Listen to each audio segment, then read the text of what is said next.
تم نے ایک شخص کو قتل کیا تو اس میں باہم جھگڑنے لگے، حالانکہ جو بات تم چھپا رہے تھے اللہ اس کو ظاہر کرنے والا تھا۔ چنانچہ ہم نے کہا کہ اس بیل کا کوئی سا ٹکڑا مقتول کو مارو، اس طرح اللہ مردوں کو زندہ کرتا ہے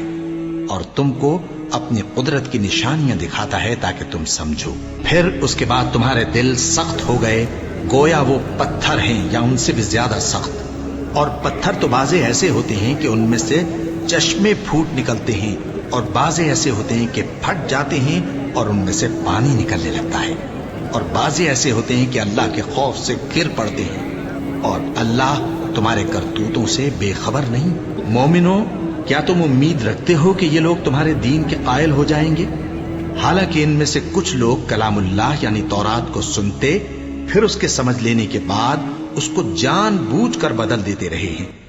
اور یہ لوگ جب مومنوں سے ملتے ہیں تو کہتے ہیں ہم ایمان لے آئے ہیں،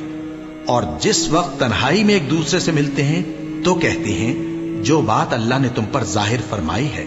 وہ تم ان کو اس لیے بتائے دیتے ہو کہ قیامت کے دن اسی کے حوالے سے تمہارے پروردگار کے سامنے تم کو الزام دیں۔ کیا تم سمجھتے نہیں؟ کیا یہ لوگ یہ نہیں جانتے کہ جو کچھ یہ چھپاتے اور جو کچھ ظاہر کرتے ہیں اللہ کو سب معلوم ہے؟ اور بعض ان میں ان پڑھ ہیں کہ اپنی آرزوؤں کے سوا اللہ کی کتاب سے واقف ہی نہیں، اور وہ صرف اٹکل سے کام لیتے ہیں۔ سو ان لوگوں پر افسوس ہے جو اپنے ہاتھ سے کتاب لکھتے ہیں اور کہتے یہ ہیں کہ یہ اللہ کے پاس سے آئی ہے تاکہ اس کے عوض تھوڑی سی قیمت یعنی دنیاوی منفعت حاصل کریں۔ سو ان پر افسوس ہے اس لیے کہ بے اصل باتیں اپنے ہاتھ سے لکھتے ہیں، اور پھر ان پر افسوس ہے اس لیے کہ ایسے کام کرتے ہیں، اور کہتے ہیں کہ دوزخ کی آگ ہمیں چند روز کے سوا چھو ہی نہیں سکے گی۔ ان سے پوچھو کیا تم نے اللہ سے اقرار لے رکھا ہے کہ اللہ اپنے اقرار کے خلاف نہیں کرے گا؟ یا تم اللہ کے بارے میں ایسی باتیں کہتے ہو جن کا تمہیں مطلق علم نہیں؟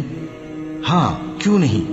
جو برے کام کرے اور اس کے گناہ ہر طرف سے اس کو گھیر لیں تو ایسے لوگ دوزخ میں جانے والے